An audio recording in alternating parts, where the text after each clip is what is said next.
लोकसभा चुनाव में कांग्रेस के अपने नेता ही कांग्रेस की जान के दुश्मन बने हुए हैं। विरासत टैक्स और भारतीयों को लेकर रंग बेथी टिप्पणी करने वाले इंडियन ओवरसीज कांग्रेस के पूर्व अध्यक्ष सैम पित्रोदा के बाद अब कांग्रेस के एक और नेता का बयान सामने आया है। ऐसा लगता है कि कांग्रेस की सबसे बड़ी दुश्मन उनके अपने ही नेता है।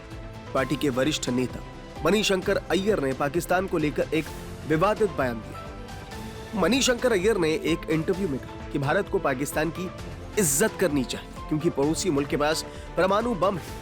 अगर हम उन्हें इज्जत नहीं देंगे तो भारत पर परमाणु हमले करने की सोच सकते हैं। अय्यर ने कहा कि भारत को यह नहीं भूलना चाहिए कि पाकिस्तान के पास भी परमाणु हथियार है। मुझे समझ नहीं आता कि मौजूदा सरकार ये क्यों कहती है कि हम पाकिस्तान से बात नहीं करेंगे क्योंकि वो आतंकवादी है।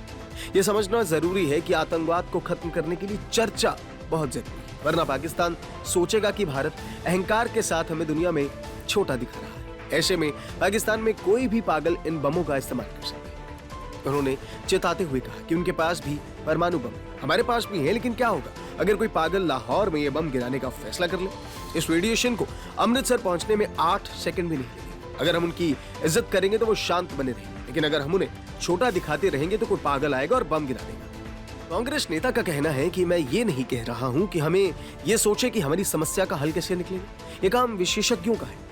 मेरा बस इतना कहना है कि घृणा दिखाकर या बंदूक दिखाकर आप स्थितियों में सुधार नहीं कर सकते। हमें यह समझना होगा कि पाकिस्तान भी एक संप्रभु देश है, उनकी भी इज्जत है। हमें उनकी इज्जत को कायम रखते हुए कड़ी से कड़ी बात करनी चाहिए। अब क्या हो रहा है, हम बातचीत नहीं कर रहे, इससे तनाव बढ़ता जा रहा है। अय्यर ने कहा कि हमने भारत और पाकिस्तान के संबंधों को मजबूती देने में बहुत मेहनत की, लेकिन बीते 10 साल में सारी बातचीत बंद है। हमें ताकत तब दिखानी चाहिए जब सामने वाले के पास मसल्स ना हो। उनके मसल्स रावलपिंडी के कहूटा में पड़े। अगर गलतफहमी फैल जाएगी तो बहुत दिक्कत है। उन्होंने कहा कि राजीव गांधी ने पाकिस्तान के साथ जंग होने की आशंका के बीच अमन का रास्ता निकाला, लेकिन आज के समय में पाकिस्तान के साथ अमन की संभावनाएं हैं, लेकिन मोदी जी जंग का रास्ता खोज रहे हैं।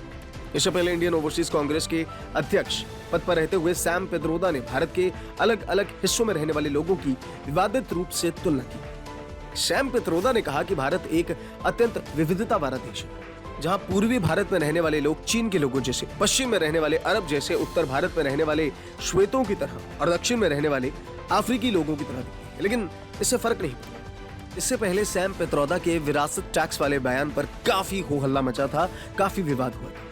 हालांकि सैम पित्रोदा ने अब इस्तीफा दे दिया है, कांग्रेस ने उनके इस्तीफे को स्वीकार किया, लेकिन 3 दिनों के अंदर कांग्रेस के 2 वरिष्ठ नेताओं के बयान से ऐसा लगता है कि कांग्रेस का इस चुनाव में सबसे बड़ा दुश्मन ना तो भाजपा है ना कोई और पार्टी, बल्कि कांग्रेस के कुछ सीनियर नेता हैं जो विवादित बयान देते रहते हैं और सुर्खियों में बने रहते हैं। ये कि वो भी एक सॉवरेन मुल्क है और कि उनकी भी इज्जत है, और उस इज्जत को कायम रखते हुए आप उनसे जितनी कड़ी बात करना चाहते हो करो, लेकिन बात तो करो। बंदूक को लेकर आप घूम रहे हो और उससे क्या हाल मिला? कुछ नहीं, तनाव बढ़ते जाता है। और कोई भी पागल वहां आ जाए तो क्या होगा देश का? उनके एटम बॉम्ब है। हाँ, ये भी है। हाँ, हमारे पास है, लेकिन किसी पागल ने हमारे बम को लाहौर स्टेशन में फूटा तो 8 सेकंड के 8 पल के अंदर उसकी जो रेडियो एक्टिविटी है वो अमृतसर पहुंचेगी। ये भी इतना पास तो में हम... ऐसे बम वगैरह रखकर आप उसको इस्तेमाल करने का रोको, लेकिन यदि आपने उनसे बात की, उनको इज्जत अफजाया, तो तभी जाकर वो अपने बम के बारे में नहीं सोचेंगे।